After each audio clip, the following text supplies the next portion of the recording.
The broken door. The late afternoon sun burned low across the prairie, bleeding orange light into the dust that rose with every step. Caleb Turner wiped the sweat off his brow and leaned his hammer against his shoulder. He'd spent the day mending fences for Old Man Dawson, and his muscles ached with the kind of weariness that made a man think only of supper and sleep. But when he reached the fork in the road, he saw her. She stood there in a faded cotton dress, a Chinese girl no more than 20, with her hands folded neatly before her. Her long black hair was tied back, though loose strands had slipped down her face. Her eyes were downcast at first, but when she lifted them, Caleb caught the quiet urgency swimming in them. "Mr. Turner," she said softly, her accent gentle, careful. "Our door is broken. Mama, she needs it fixed. Please." Caleb shifted his weight. Folks around town whispered about the Lins, the Chinese widow and her daughter who lived in the small house by the river. They kept to themselves, working their vegetable patch and selling herbs. He'd seen the girl before, walking into town with a basket on her arm, always quiet, always polite. But asking a man to come to their home, that was different. He cleared his throat. "The door, you say?" She nodded quickly. "It won't close right. Cold comes in at night. Mama, she coughs all the time. She cannot keep warm." Her fingers twisted together nervously. Caleb felt something shift in his chest. He'd meant to head home, cook some beans, maybe have a smoke on the porch.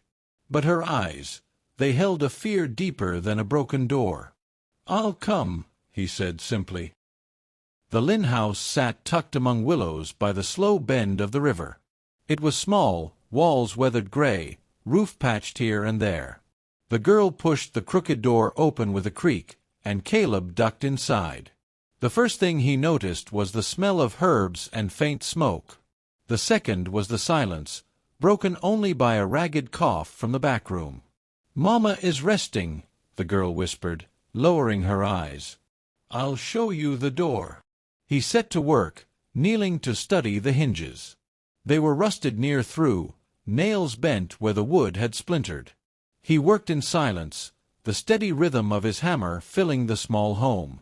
The girl lingered nearby, hands clasped before her, watching as though afraid to breathe too loud. After a while, another fit of coughing rose from the back. It was harsh, rattling, the kind that made a man's skin crawl with dread. Caleb paused, looking toward the sound. The girl noticed. Her lips pressed tight, and for a moment she looked like she might speak. Instead, she turned quickly, as though to hide her tears, and carried a pot to the stove. Caleb finished tightening the last hinge and straightened up. "Doors mended," he said, voice low. "Should close tight now." She bowed her head slightly. "Thank you. You are kind." That same cough shook the walls again, and this time Caleb couldn't ignore it. He stepped toward the back room before he could stop himself. "Best check on her," he said gently. "Sounds bad." The girl hesitated, fear flickering across her face, then finally nodded. She pushed open the curtain that served as a door. Inside, the air was dim. A woman lay on a low bed, her skin pale, lips cracked, hair streaked with gray, though she couldn't have been more than 40. She turned her head weakly toward them, eyes clouded yet still sharp enough to see the stranger at her bedside. "This is Mr. Turner," the girl whispered, kneeling. He fixed the door." The woman coughed, clutching her chest. Caleb moved closer without thinking, resting a hand on the bedpost. The frailty before him hit hard, bones sharp beneath the quilt, breaths shallow and thin. "Ma'am," he said softly, "don't mean to intrude. Just wanted to be sure you were all right." The woman's eyes studied him. A faint smile tugged at her lips, though it trembled. "Good man," she rasped. "Not many stop here. Not many help." Caleb swallowed, his jaw tightening. He glanced at the girl, her face a mask of worry, lips pressed together as if holding back a flood of words. He sat down on the edge of the chair by the bed. "Ma'am, you need a doctor."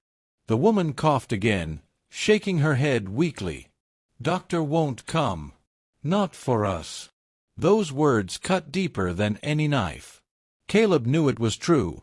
He'd seen how the townsfolk turned their eyes away, how prejudice weighed heavier than mercy. The girl lowered her head, whispering, "I give her herbs, teas. But it's not enough. Nothing is enough." Caleb felt the weight of the room pressing down.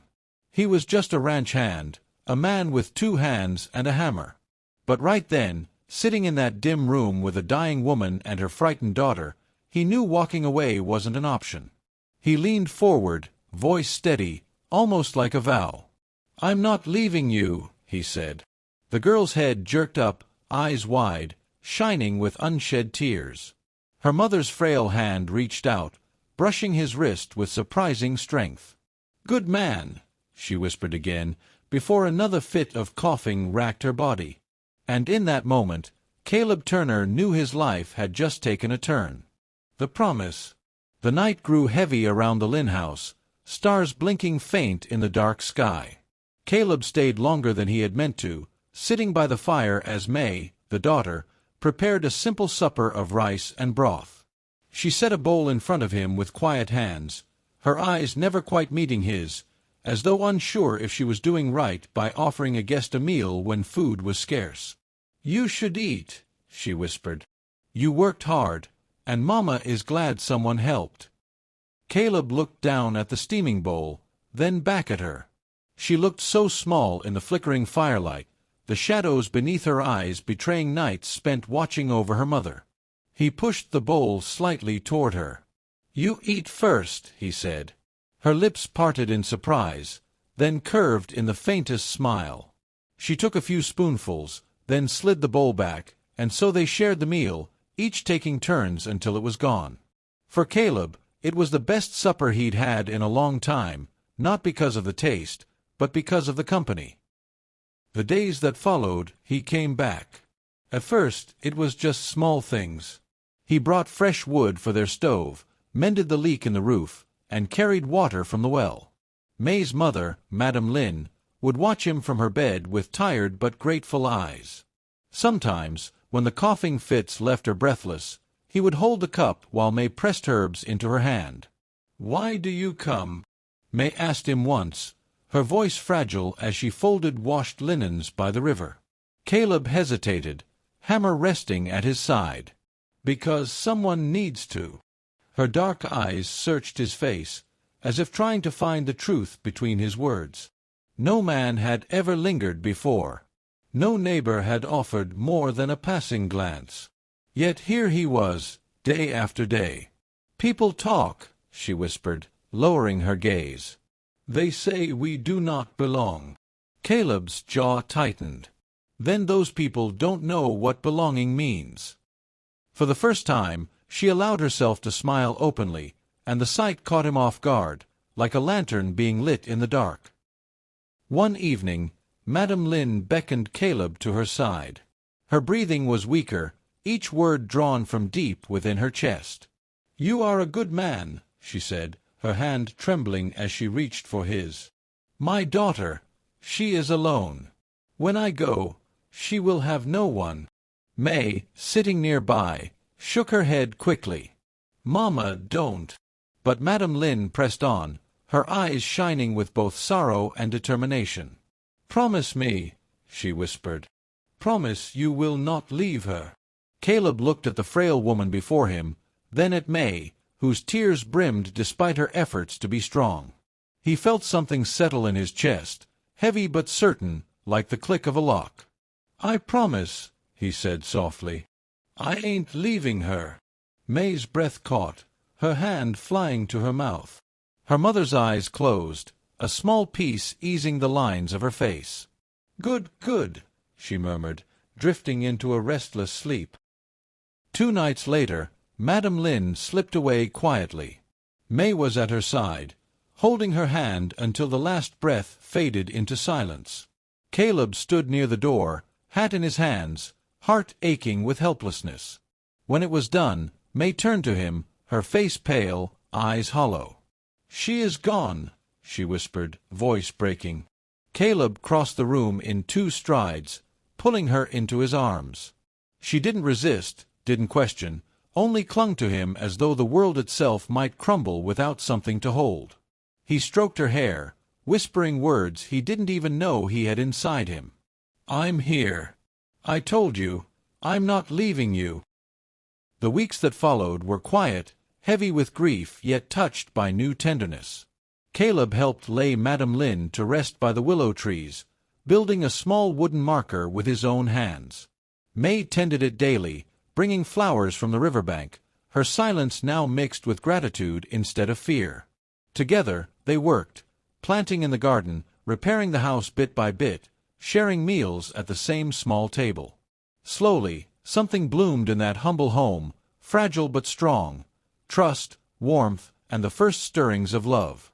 One evening, as the sun painted the sky gold, Caleb stood by the fixed door, the door that had first brought him here. May stood beside him, her hand brushing against his. "You kept your word," she said softly. He turned to her, meeting her eyes, steady and sure. "And I'll keep it every day, for as long as you'll have me." Her lips trembled, then curved into a smile, and in the glow of twilight she whispered, "Then you will never be alone." "Nor will I." And so it was. A broken door had opened to a new beginning, forged by promise, loss, and the quiet strength of love.